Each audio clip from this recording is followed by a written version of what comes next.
Another part of the homework was not to hard code the names of these fields and to try to just get them dynamically. So how can we do that? We have const person here. Oh, and also it's worth noting these labels are actually not how we wanted to label them. They're the actual names of the fields for the most part, but that's okay for now. We're not going to worry about that. So let's have a look. For a moment, I'm going to take these out of the block so that I have a global variable so that I can just look at it down here a little easier without putting in a debugger. So I have person form. You may remember there is person form.elements. Person form.elements looks like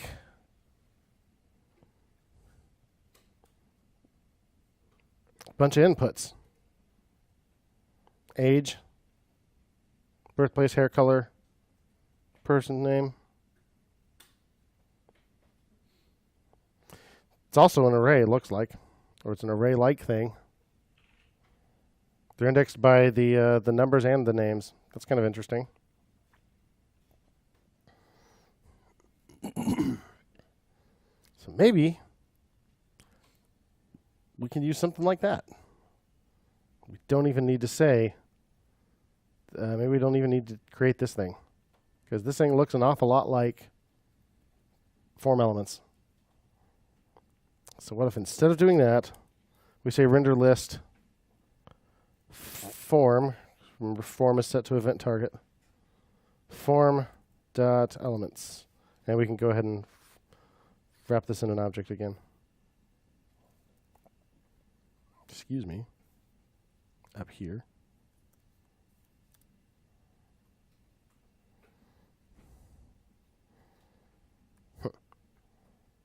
So what are we going to get if we do that? Just without changing anything else. Let's see where that gets us. Oh, yes. Grayson Faircloth.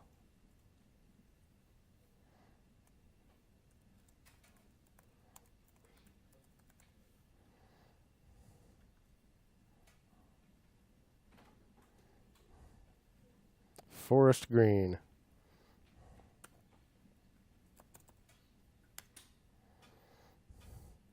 Hey, look at all those things. 0, 1, 2, 3, 4. Person name, hair color, age, birthplace. They're all HTML input elements, not values, right? What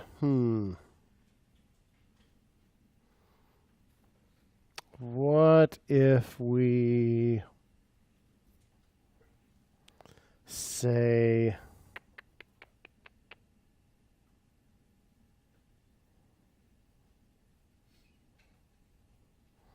instead of using object.keys, let's see if there are other ways we could do this. Let's see. We have MD in here. Let's search. Let's search for form elements. Let's go ahead and look at a form.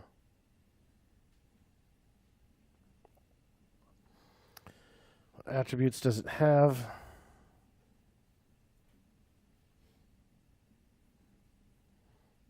Wonder if HTML forms guide. Sending form data validation, blah blah blah. Blah, blah, blah, blah, blah, blah, blah. Yeah, not really what I'm looking for. So let's just search for form.elements. Okay, W3 Schools has a page about that. There's HTML form element.elements on MDN. That's what we're looking for. Returns an HTML form controls collection. Darn you, Apple TV. Why do you hate me?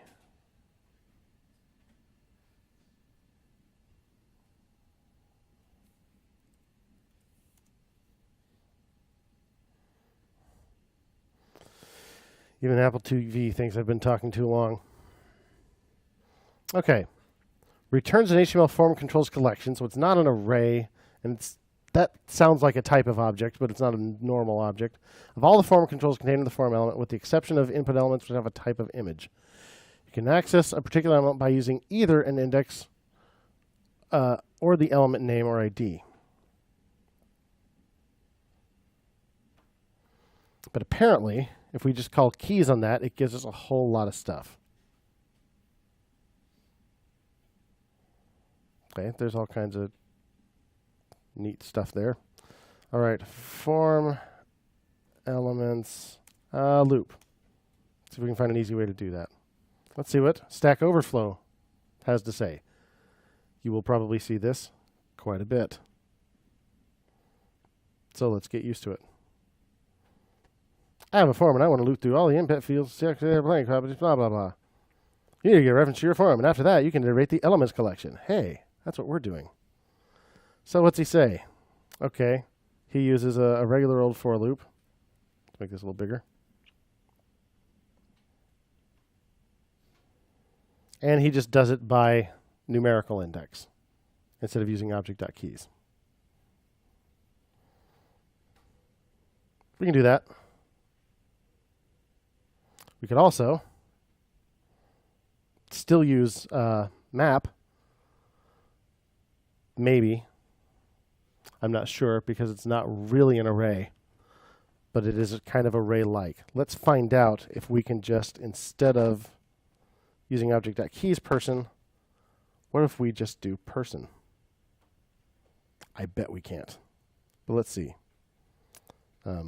The field name and so on will not be what we had before. So let's just let's see if this works. See if we hit this at all.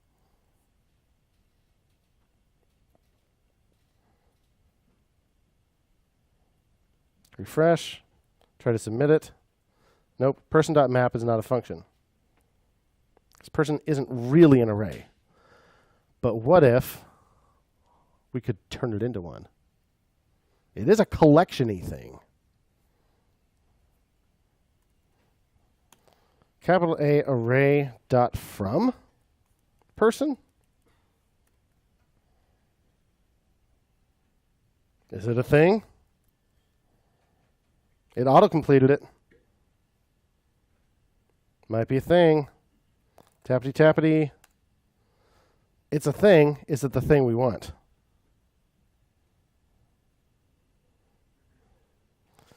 So what does it give us?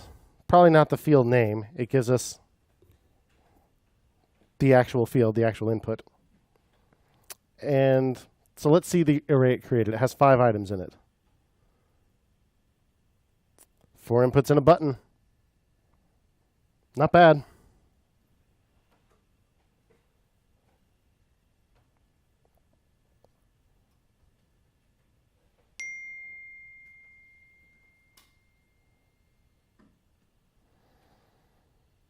So, remember map gives you each item in the array, and we've determined that each item is not actually the field name anymore. It's the actual input, right? We'll just call it input. It still gives you the numerical array, and it gives you the actual array, which in this case is the elements array.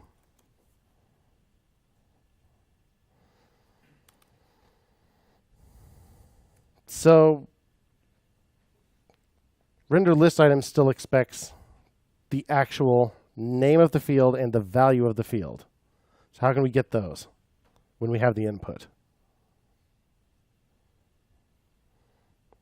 Well, the value should be easy enough. Input.value. We know that, right? If you have an actual HTML input. That's how we got them down here when we were doing form.whatever.value. What about the name? Think it's as easy as input.name? Let's try it out. And let's see what happens. Remember, we do still have the button in there.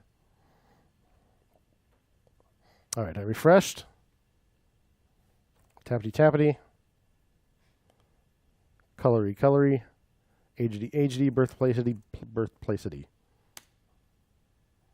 Person name, this. Hair color, this. Age, this. Birthplace, that. Nothing. That's the button, right? It doesn't have a name or a value. So, maybe we only actually create the list item if it has a value? Or maybe we do it only if it has a name. What if they leave age blank? Do we want age to show up with nothing there, or do we just not want it to show up? What do you want? What do you think? Who wants to show it age : blank? Who wants to show it age, not show it at all? Okay, I was wondering. I went ahead and asked the second question because I wanted to see if anyone would raise their hands to anything at all. All right, cool. Then that's what we'll do. So we will just check if there's a value. So how about if input.value command right bracket or control right bracket on Windows to indent. There we go. Refresh. Whackety smackety. Smackety do. It didn't work. There we go. Hey. There we go. Age we'll leave blank. Birthplace, something. Go. All right. Person name, hair color, birthplace. Now we lost our color div, right? Because we're not doing that anymore down here.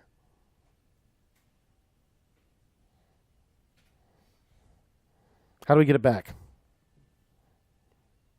Yeah. Yes. Good question.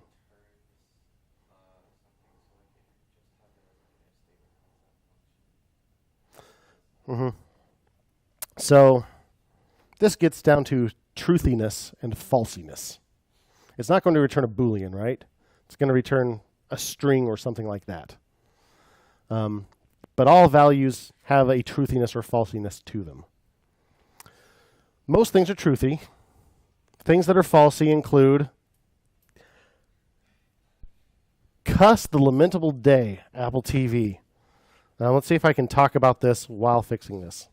I don't have high hopes for that, so I'm not going to try.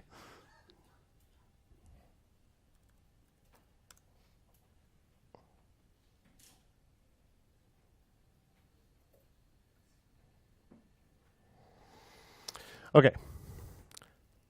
False is falsy. 0 is falsy, as it is in a lot of C-like languages. An empty string, a blank string, is falsy.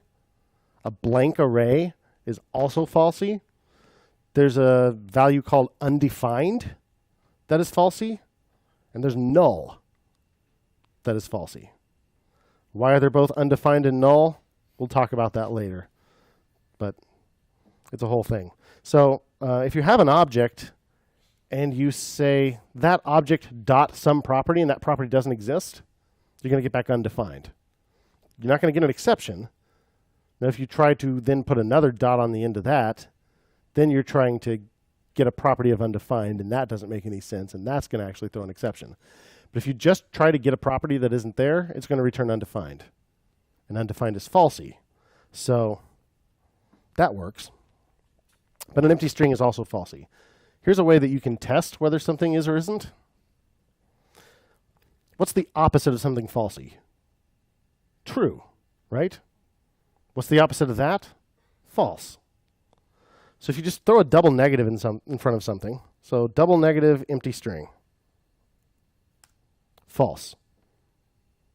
So now I can tell whether the whole thing was truthy or falsy.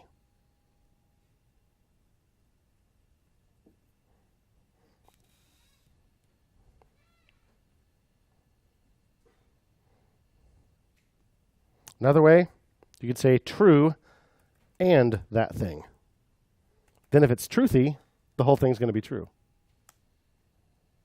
Actually, that doesn't give you, that still doesn't give you a Boolean. Yeah, never mind.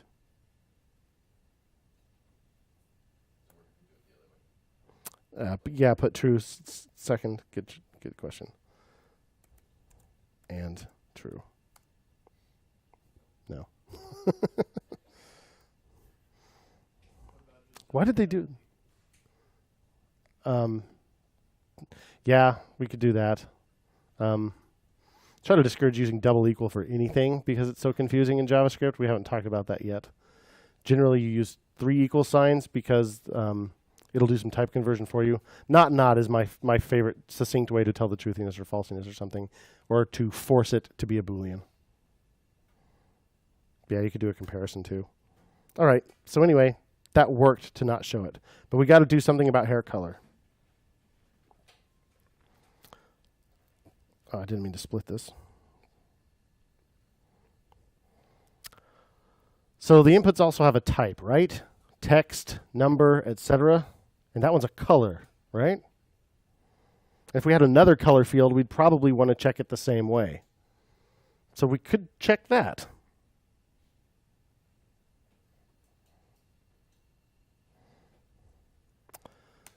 So we could say let value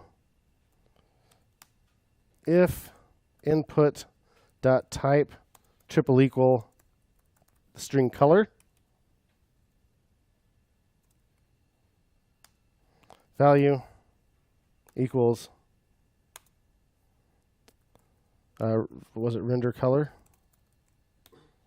input dot value, otherwise value is just input dot value. So again, I use let instead of const because I might be reassigning it. And then instead of passing an input.value, we'll pass in this value variable. So we set the value variable equal to the value of the input. Then if it happens to be a color, we'll go ahead and run render color on it and go do it that way. And then I suppose we needed outer HTML, right? The way we were doing it.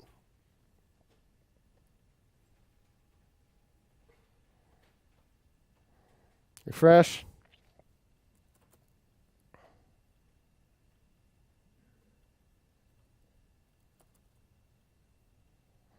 And we're back. And now we could add more fields and it would still be this way. It would still work. And if we wanted to display numbers differently, we could check the type of that. Pretty nice. Pretty nice. Cool.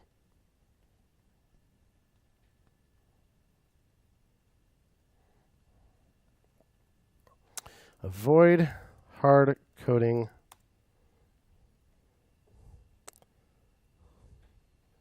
input names using form elements.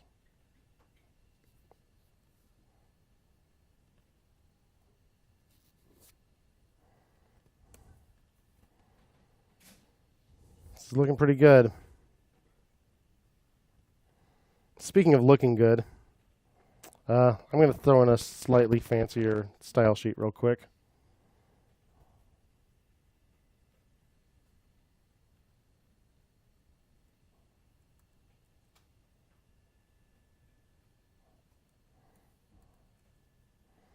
So I'm going to go to index CSS, paste in some new styles, save that, refresh. Now it's just a little fancier looking. I got a fancy font and all that stuff. And these things are side by side again. Neato. Cool. Saves us some scrolling. So I'll paste that in Slack.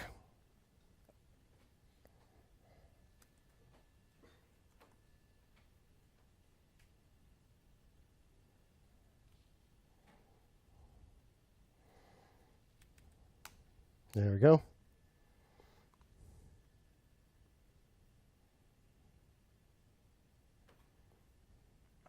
So at 9:45, a note that you're supposed to be getting your individual logins to student emails, but those will happen to also be your secure credentials, I wonder.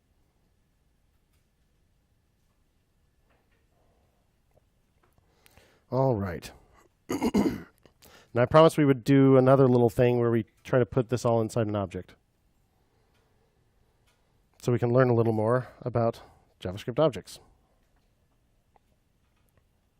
And another way that we could be organizing this. So let's do it. Const app equals some object. Now again, we can't just start declaring variables in here. Instead, we have keys and values. So person form will be a key. The form will be a value. I'm going to put a comma there because we put commas between the items in our objects. Colon here. And this works. It could totally be a function on the right side of that.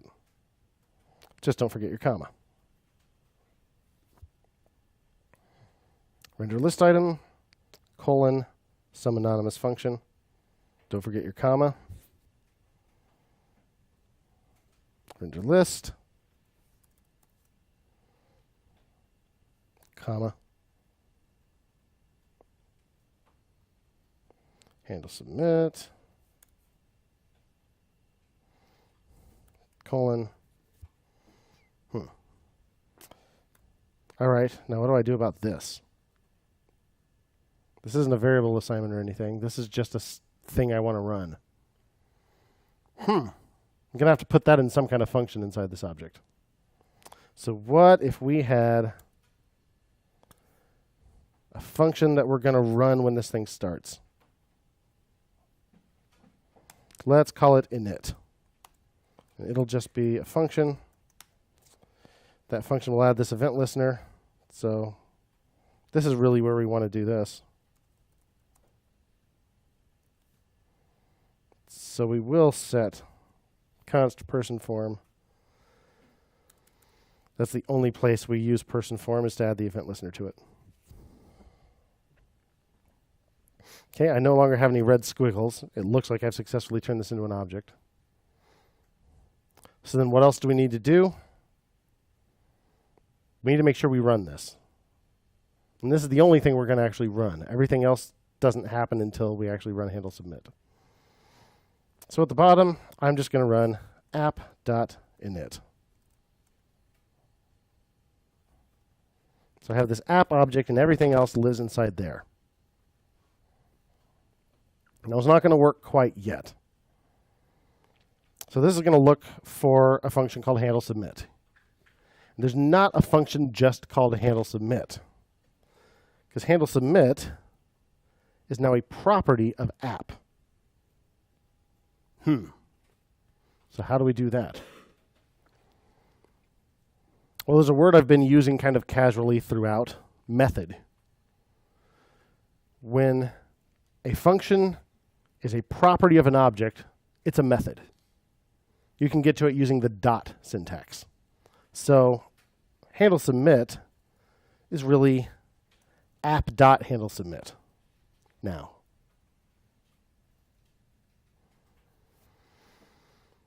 But it's also just handle submit inside the current object. And it'd be nice if inside this object I could just refer to it that way instead of having to know that I happen to save this to a variable called app. It'd be nice. What do you wish we could do here? What do you wish we could put instead of app? This. Wouldn't that be nice? A reference to the current object? What are the chances? Well, handle submit is still going to call a bunch of other functions that may or may not be defined. I may have to go add this dot to all those. So let's just make this prevent default and put in an alert that says hooray. So the first thing that's going to happen when we load this JavaScript is it's going to declare this app object. Then it's going to call its init method. It's a method because the function is a property of an object. That's going to add the event listener to run this.handleSubmit, which we're hoping is this handle submit down here, and that's going to not submit the form, but instead alert hooray. Do we believe? Aw, cuss. Why not? What happened? Let's put a debugger inside here.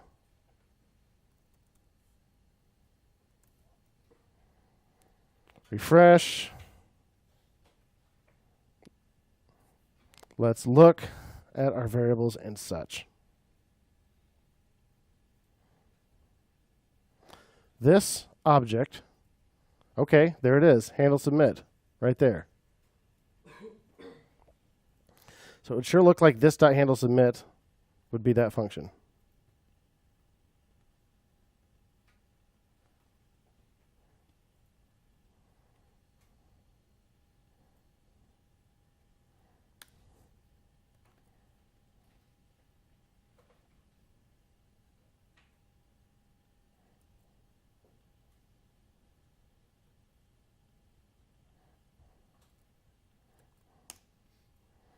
Okay, truth time, I'm genuinely troubleshooting right now.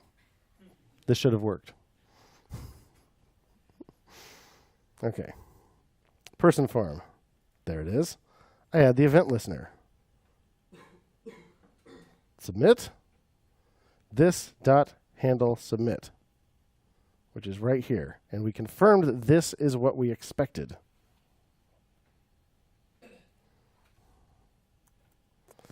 Maybe it is, well, let's make sure I didn't just fat finger it earlier. I didn't. Let's put a debugger inside here to see if maybe it's getting run, but event isn't what I think. Refresh. Try again. No, it is not getting run.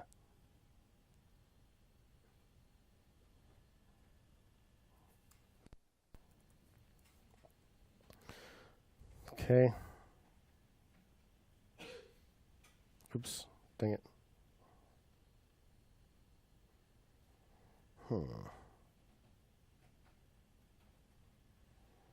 Now, does my console have this context? This? No.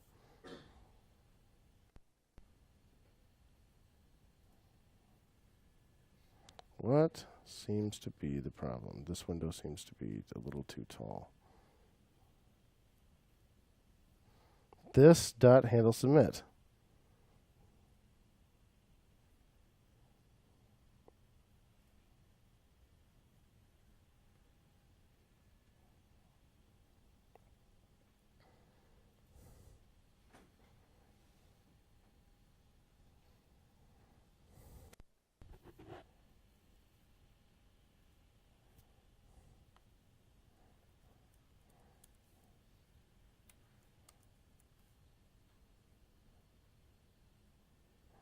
Let's try another thing.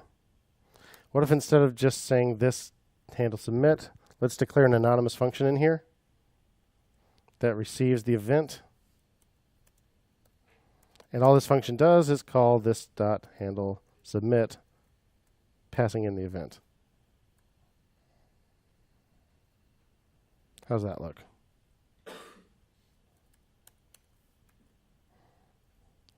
Refresh. Try submitting it. Still no good. But this was the right thing. What the crap is going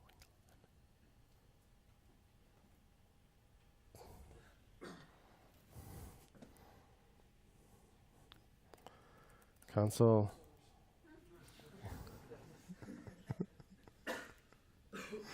Console log this. Let's also console log this dot handle submit.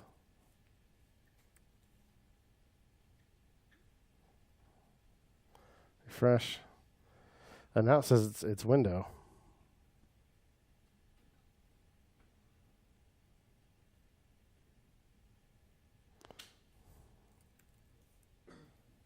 No, I don't usually do it like. Refresh.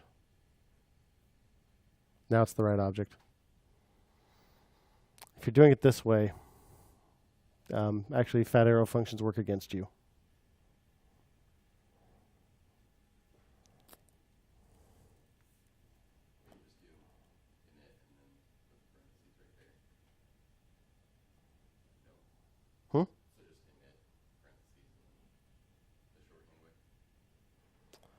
Oh. Inside an object, not a class? Can you do that? That's an ES6 thing, I guess. Okay. So this is the same thing as typing property name, colon, and writing out the function. For short, you can just say property name, paren, and write the function. So we'll do it that way. So that is the same thing. So the fat arrow function actually changes the binding of this, and this is a side effect of doing that I hadn't realized because I don't think I had tried it before. But that is the main difference between an arrow function and a regular function, is the binding of this. Usually, that's a helpful thing. In this case, it is not. So now let's try this again. Tappity tappity. Okay, hooray. Let's go back to actually trying to do the thing.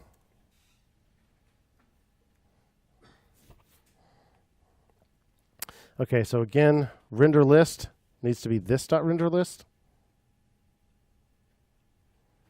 Let's go to render list. Okay, render color should be this dot render color. This dot render list item. Okay.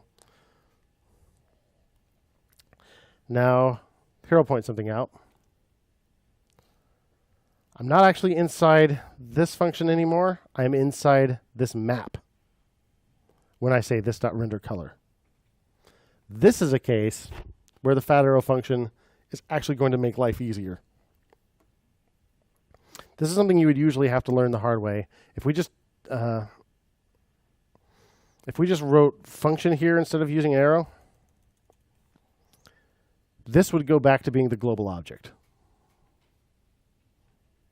It would not be the object that we're inside anymore. But when you use an arrow function, this gets bound to whatever this was in its container. So in this case, that's a good thing. It's still the parent object. But out here, that was a bad thing, because outside there, this was global. So by using an arrow function, it became global again. And that was bad. But this anonymous function inside map, we actually want this to still be the object app. And by using an arrow function, it will be. All right, so that calls render color and render list item. Render list item. Okay. No complications. Render color. Doesn't look like there are any complications. I think we got it. Refresh. Whackety smackety. Funky fresh colors. Yay, it still works.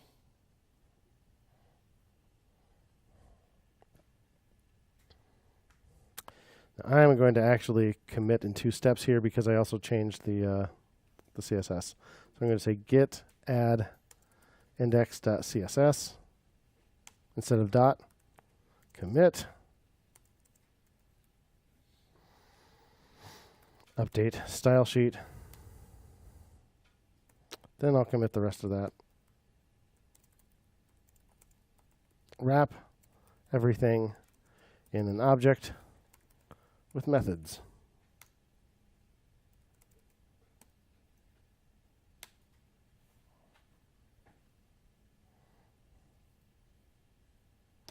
Groovy?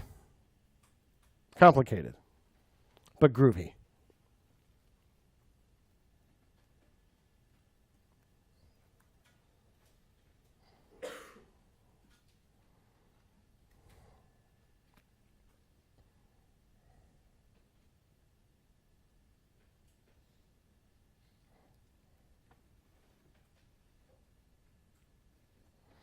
All right.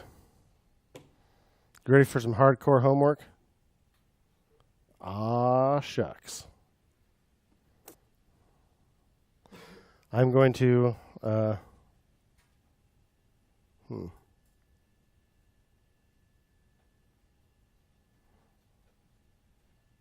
This is gonna be a little tough.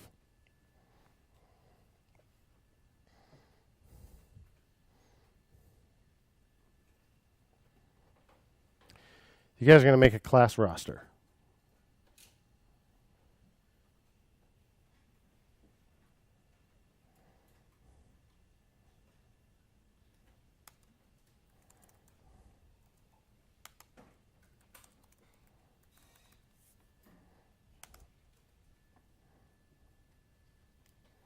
Or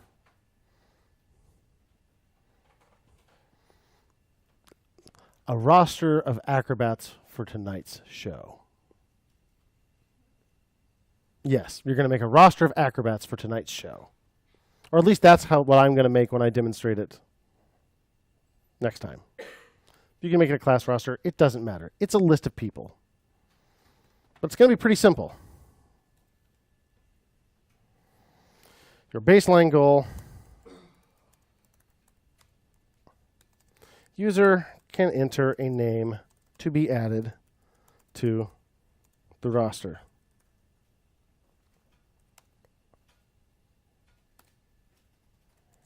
The name will be added to the end of a list.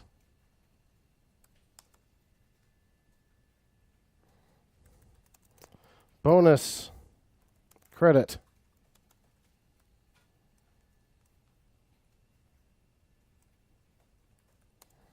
Create at most one global variable.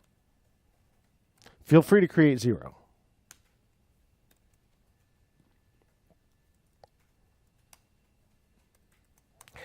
Mega bonus credit.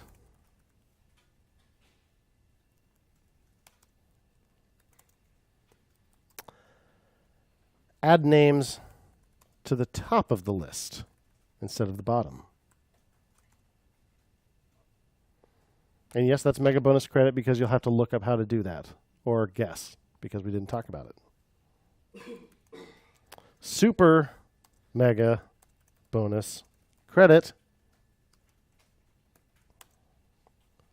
Besides showing the name on each list item,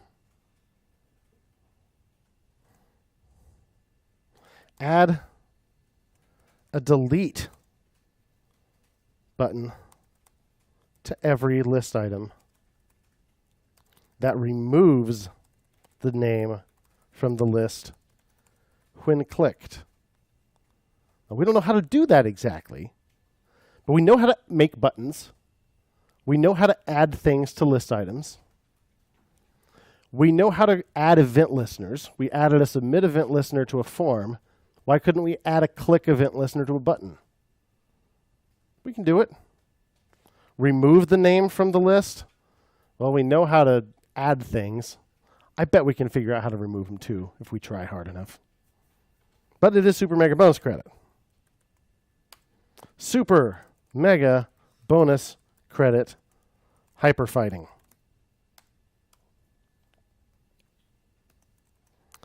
Add a promote link or button to every list item that does something. Let's say it draws a border around that item when clicked. We can just say changes the appearance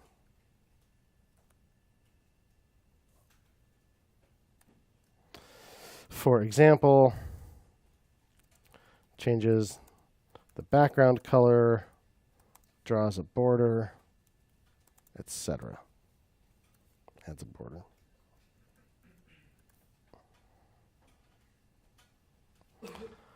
Of that item when clicked. Again, we know how to make buttons. We know how to append buttons to things, just like appending anything else. We know how to add event listeners. We did submit. Why can't we do click? I think we can. And we know how to change the appearance of something with .style, right? Yeah.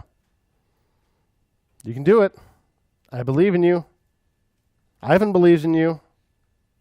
And Alicia believes in Ivan. So everybody's covered.